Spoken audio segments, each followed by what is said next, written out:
Are you looking for an Agile Risk Register template? Perhaps something just like this. Well, in today's video, I'm going to be showing you exactly how to create this template from scratch. Though if you are short of time, I have made this pre-built, pre-formatted template available for instant download.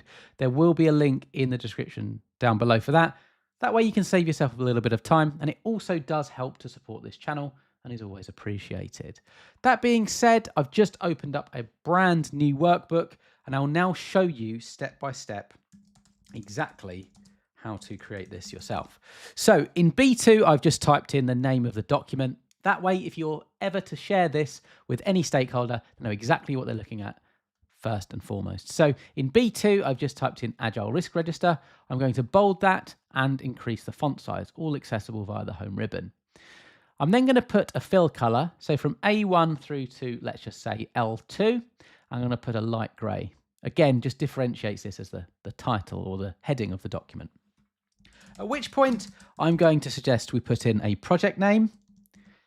So that's in B4, project manager in D4, and then let's say date of last update in F4. Now these are just little content areas to collect this information. So I'm going to bold this and put all borders around it. I'm going to put that in a light gray. And then what we can do is if I select B4 through to B5, Format Painter, we'll just do the same. We'll copy that across for the other two. Now, this is really good information to capture at the top of your risk register. And it also means if you've got various different Agile projects running, then you can quickly identify what risk register this is for, who's working on it, and when it was last updated. So we've got this little content area at the top. Now let's build the main table itself. So the first column I recommend including is a risk ID. That way you can keep track of each and every risk that is ever raised. Just make sure that is unique.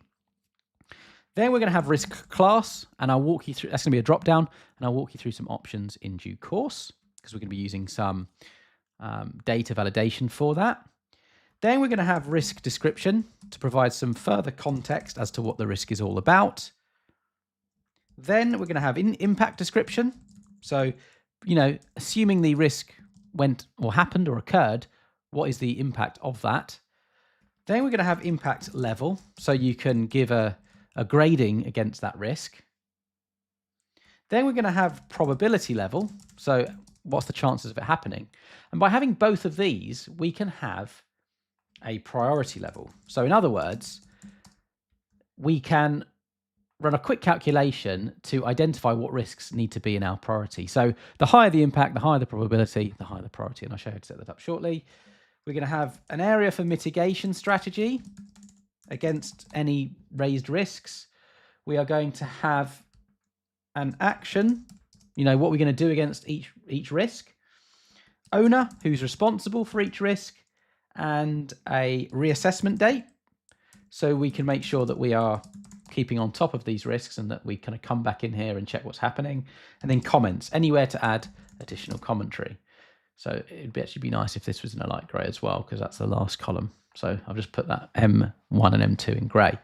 So now I'm just going to put some formatting on. So I'm going to bold all of these. I'm going to put these in a light gray, and that's it for now.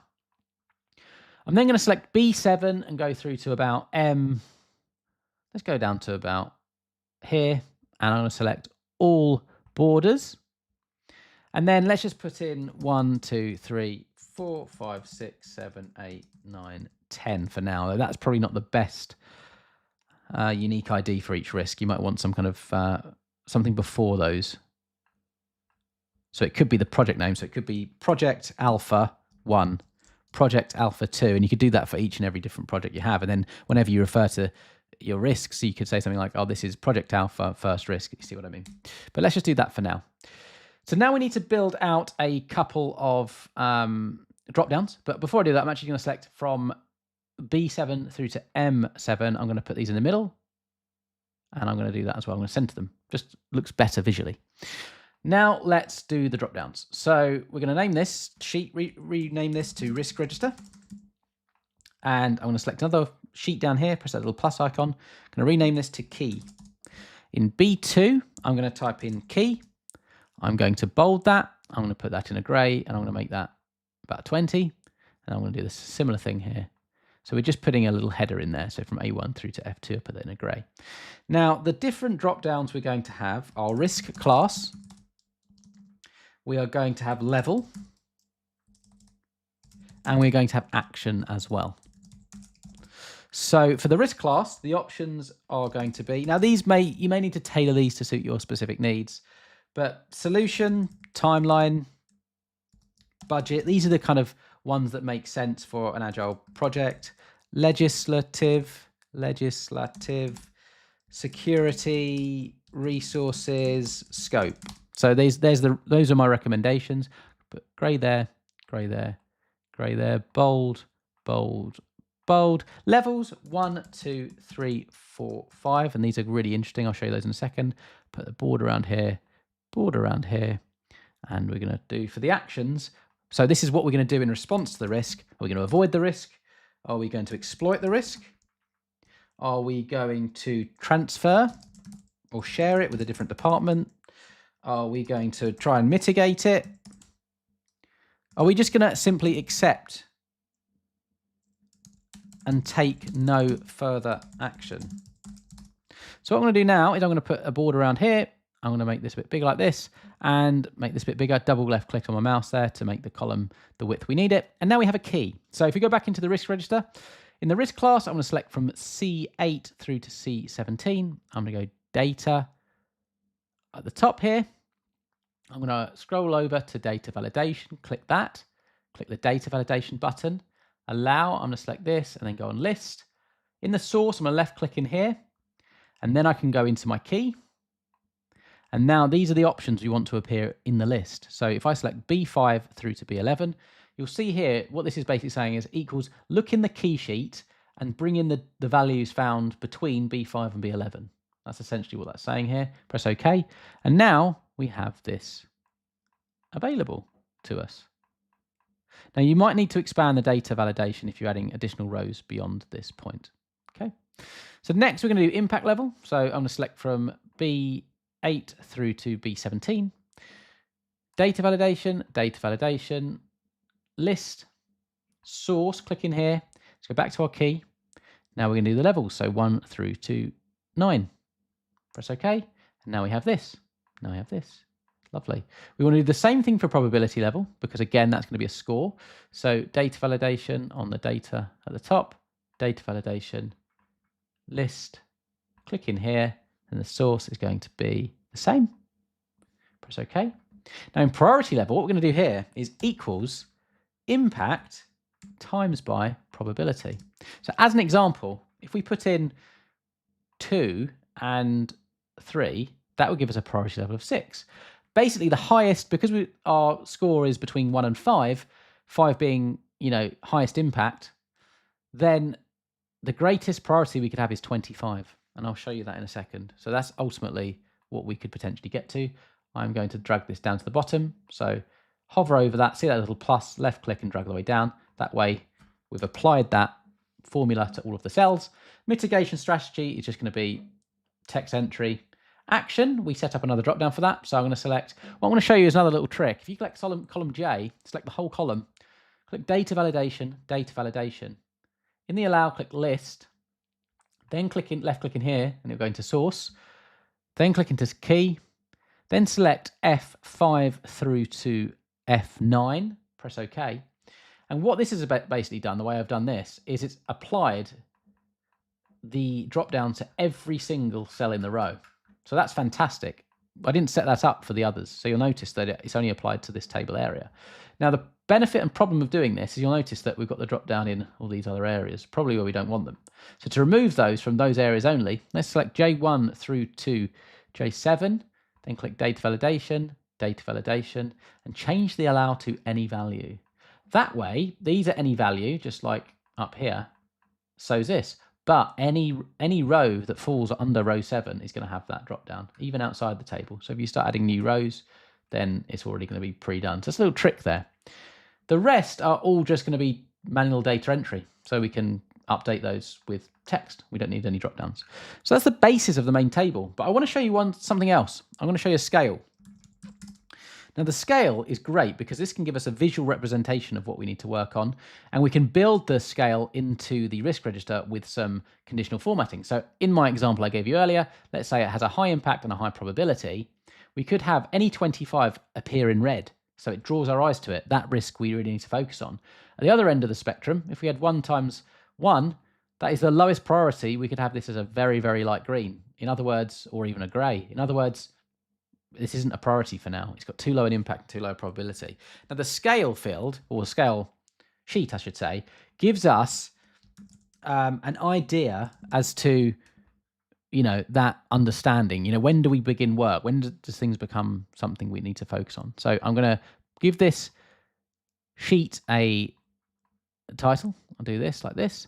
And then what we're going to do here is we're going to basically just build this out. So the way I would recommend doing this is if you select 5 through to 20, select 5, the row, hold shift on your keyboard, go through to 20, and then left click here, and you basically want to make squares.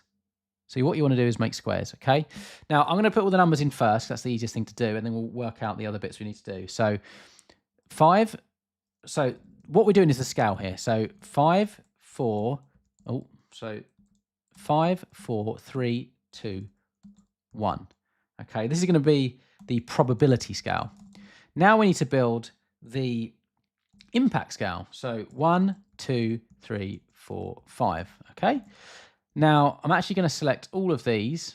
So C5 through to H10, and I'm going to put them in the middle, and I'm going to put them in the middle there. So align middle or center and middle line. So they're appearing right in the center of that square. So this is going to be, if I select D11 through to H11, then click merge center, then type in here impact. Then we want to put that into the middle as well. I'm going to bold this and make this bigger. This is going to be the impact. This is the scale, the impact scale. Then what we're going to do is select 5, or I should say B5 through to B9, merge and center, left click in here, and this is going to be probability. Now you'll see there that doesn't look great. We want to have Calibri 24. So if I bold this and put this as 24, now what we can do is if we select this little icon here, orientation, we can rotate the text up. And then if I do this, you'll see it appears in the middle. So it's on its side. It's just greater visually. Now we need to build this out. So the way you can imagine this is like it's a matrix. So 1 times 1 is 1. 1 times 2 is 2. 1 times 3 is 3. 1 times 4 is 4. 1 times 5 is 5.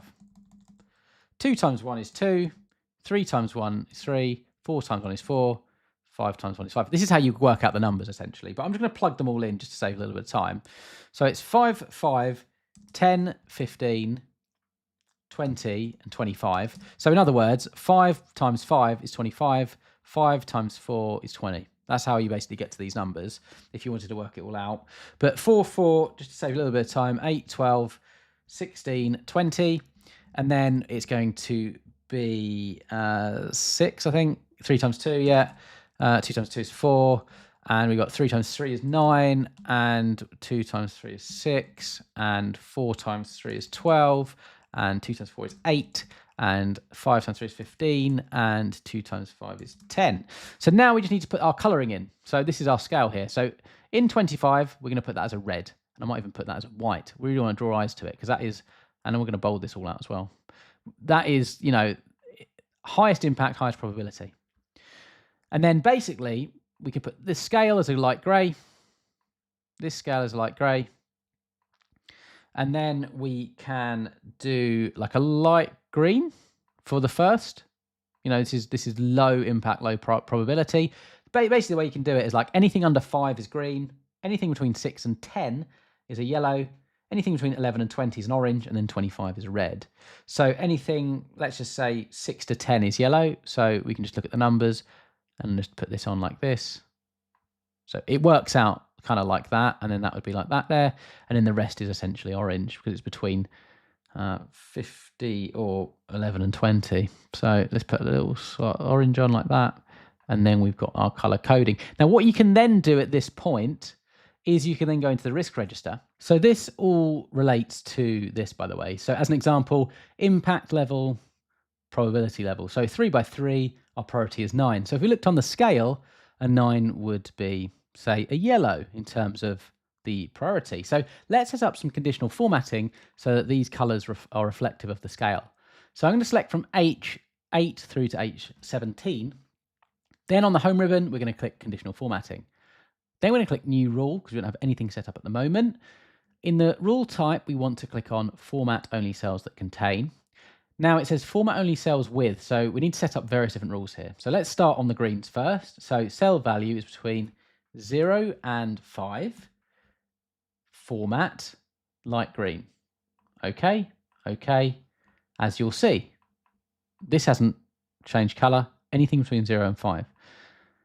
So the next one we're going to do is between 6 and 10. So risk register, select all of these, conditional formatting, manage rules. We're going to go new rule, format only cells that contain between 6 and 10. Format light yellow. Okay. New rule, this time format only cells that contain between 11 and 24. It's going to be orange in this case. Format, orange, okay. And then the last one is going to be format only cells that contain specific, let's do that for now. Red, okay. Cell value equal to, should have done that one. Press OK and then press apply. So you'll see this has now gone to this. Let me just put a range of different things in. 3 times 5. There we go. And then last but not least, there we go. So that's how to create an Agile Risk Register. I hope this video is useful. Any questions, comments, feedback, drop them down below. With that said, over to you. Best of luck and I hope you have an excellent day.